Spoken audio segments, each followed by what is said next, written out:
आज मैं आपको समास समझाने जा रही हूँ। पहले हम समास की परिभाषा बताएंगे। समास का अर्थ है संक्षेप। समास का अर्थ है संक्षेप। एक से अधिक पदों को मिलाकर एक स्वतंत्र पद बनाना समास करना कहलाता है। समास किए हुए पद को समस्त पद कहते हैं, जैसे कि राष्ट्रपति। इन दो पदों में समास करने पर नया पद क्या बनता है? राष्ट्रपति। अभी आपको बताया है कि एक से अधिक पदों को मिलाकर एक स्वतंत्र पद, यानी दो पद को मिलाकर जब एक पद बन जाता है जिसका अपना स्वतंत्र अर्थ होता है, उसे क्या कहते हैं? समास या समस्त पद कहते हैं। समासों को समझने के लिए पारिभाषिक शब्दों को समझ लीजिए। समस्त पद, पदों में समास करने से बना नया पद। समस्त पद किसको कहते हैं? पदों में समास करने से बना नया पद। जैसे वनवास, वनवास, वने और वास पदों को मिलाकर वनवास एक समस्त पद बना। अब आप समझ गए? इसके बाद आपको बताते हैं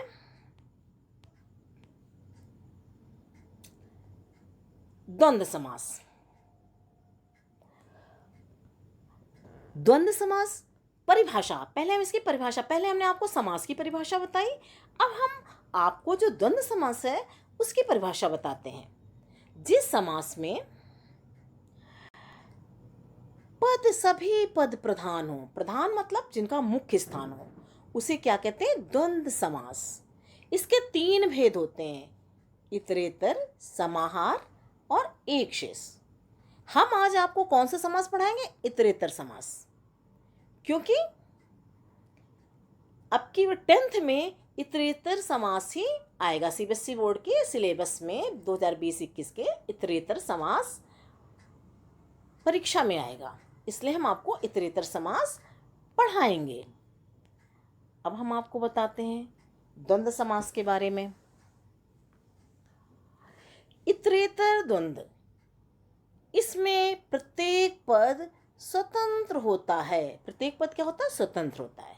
प्रत्येक पद के बाद चा जुड़ा होता है।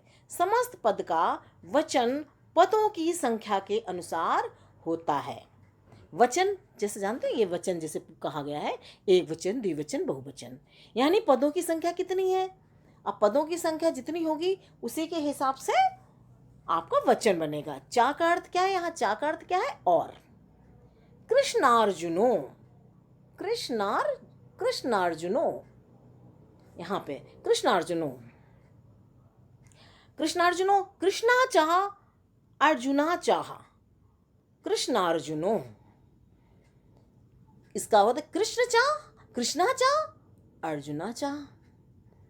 राम लक्ष्मणो, राम लक्ष्मणो, रामा चाह, लक्ष्मणा चाह। आपको बताया ना, इसमें चा जुड़ जाता है। इस पद के बाद क्या जुड़ जाता है? चा, यानी कृष्ण और अर्जुन, राम और लक्ष्मण। यहाँ पर देखिए आप हिंदी में अर्थ, राम और लक्ष्मण। फिर है आपका लौ कुशो, तो क्या होगा? लवा चा कुशाह चाह, लौ और कुश। कितना सरल है इतरेतर द्वंद्व समास, कितना, केवल आप चा लगा दीजिए। और इसमें लौ कुशो क्यों है? क्योंकि यहाँ पर बालका, बालको द्विवचन है ना, दो लोग हैं, इसलिए यहाँ पर द्विवचन हो जाएगा। अब जब दो लोगों को जोड़ा जा रहा है, समस्त पद बनाया जा रहा है, तो आप शब्द रूप चलाइए और द्विवचन लगाइए। जैसे लौहा चा कुशा चा को आपने दो थे, दो लोग हैं, लौ हैं और कुश हैं, तो क्या हो गया? लवो कुशो। फिर है आप राम लक्ष्मण शत्रुघ्नः, इसका क्या हो जाएगा?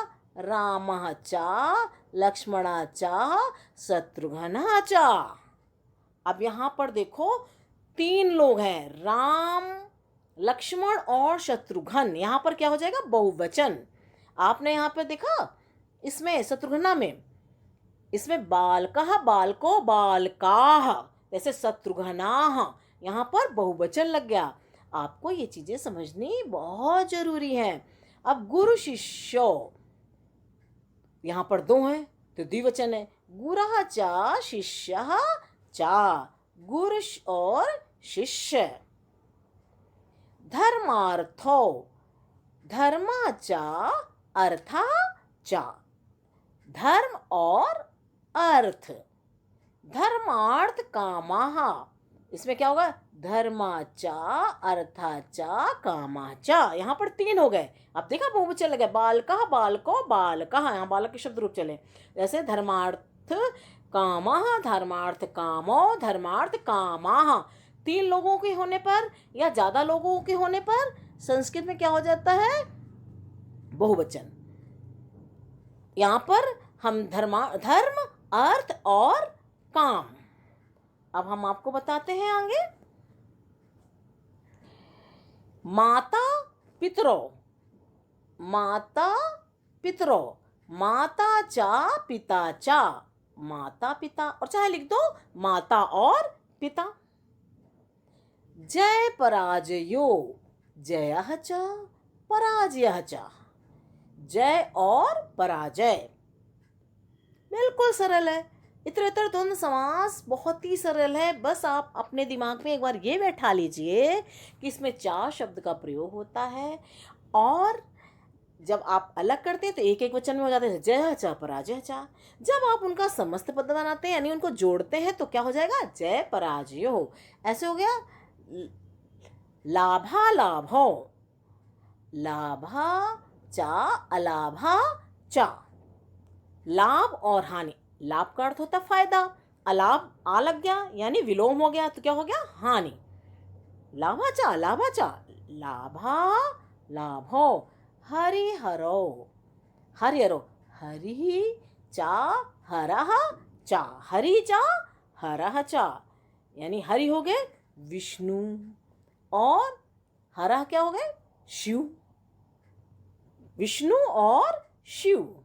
ऐसे पार्वती परमेश्वरो, यहाँ भी दो लोग हैं। पार्वती चा परमेश्वरा चा। पार्वती स्त्रीलिंग है इसलिए इसमें देखो कोई विसर्ग नहीं लगा है, और परमेश्वरा में क्या है कि ये पुरलिंग है इसलिए बालकः के रूप चलेंगे, उसमें नदी के चलते हैं। पार्वती और शिव। कृष्ण बलरामो, तो कृष्णः चा बलरामः चा, कृष्ण और बलराम। सीतारामो, ये हम आपको उदाहरण सिखा रहे हैं। आप इतरेतर समास के उदाहरणों के द्वारा आप समझ जाएंगे कि कैसे इतरेतर समास में जब आप समस्त पद बनाते हैं यानी दो शब्दों को जोड़ते हैं तो द्विवचन लगता है, ये तीन शब्दों को जोड़ते हैं तो आपके बहुवचन। जैसे यहाँ हमने बताया था धर्म अर्थ कामाचा, यहाँ पे क्या था? धर्म अर्थ काम, हम देख रहे हो तीन है, धर्माचा अर्थाचा कामाचा। धर्म अर्थ और काम यहाँ तीन थे तो यहाँ पर क्या हुआ था? कामा में बहुवचन लगा हुआ था, बालका बालको बालकाः कामाः, ठीक है। और यहाँ अभी मैं पढ़ा रही थी कृष्ण बलरामो, कृष्णाचा बलरामाचा, कृष्ण और बलराम। सीतारामो, सीताचा रामः चा। अब सीता में लता के रूप चलेंगे, ठीक है ना, रमा के रूप चलेंगे तो सीता सीता ही रहेगी एक वचन में, सीता और राम। इसके बाद बच्चों हम आपको बताते हैं राम लक्ष्मण सीता, राम लक्ष्मण सीता। यहाँ देखो तीन लोग हैं, रामः चा लक्ष्मणः चा सीता चा। हाँ आपको इस बात का ध्यान रखना पड़ेगा, पहले जैसे राम है तो पहले आप राम को ही रखोगे, फिर लक्ष्मण का नाम है तो चा लक्ष्मणा, फिर सीता का नाम है लास्ट में तो सीता चा। रामः चा लक्ष्मणा चा सीता चा, राम लक्ष्मण और सीता।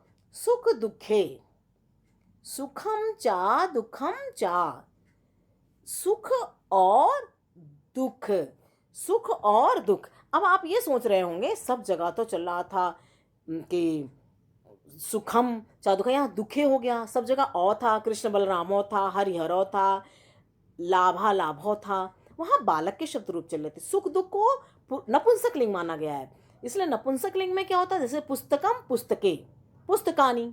अब पुस्तके द्विवचन है ना, जैसे सुखम दुखम, दुखम दुखे दुखा नहीं होगा। तो दुखे, चूंकि दो लोग हैं इसलिए सुख दुखे दुखे हुआ है। और सुखम चा दुखम चा यानी सुख और दुख। पहले आपने देखा था सीता चा रामः चा बालका के शब्द रूप चले, यहाँ सुखम पुस्तकम के चले, सुखम चा दुखम चा एक वचन। इस तरह से बच्चों आपको द्वंद्व समास समझ में आ गए होंगे। बहुत सरल है द्वंद्व समास, इसमें कोई भी कठिनाई नहीं है, केवल चा शब्द का प्रयोग करना है। हाँ, 2 बार चा लगेगा। पहले जो नाम होता है, जैसे था सीता रामो, सीता चा रामा चा, ठीक है, और सीता और राम। अब बड़े आराम से इसमें मुख्य बातें हैं, आप वचन का ध्यान रखिए। 3 लोग हैं तो आप बहुवचन चलाइए, 2 लोग हैं द्विवचन चलेगा। स्त्रीलिंग नपुंसकलिंग का ध्यान रखिए, जैसे सीता है तो सीता को वैसे ही रख देंगे, रामा तो रामा विसर्ग लग जाएगा। ऐसे सुख था, सुख दुख नपुंसकलिंग है तो सुखम दुखम हो गया। तो आपको द्वंद्व समास समझ में आ गए होंगे और बहुत ही सरल हैं। आपको एक बार ना समझ में आए, आप 2-3 बार देख लीजिए, आपको फटाफट याद हो जाएगा।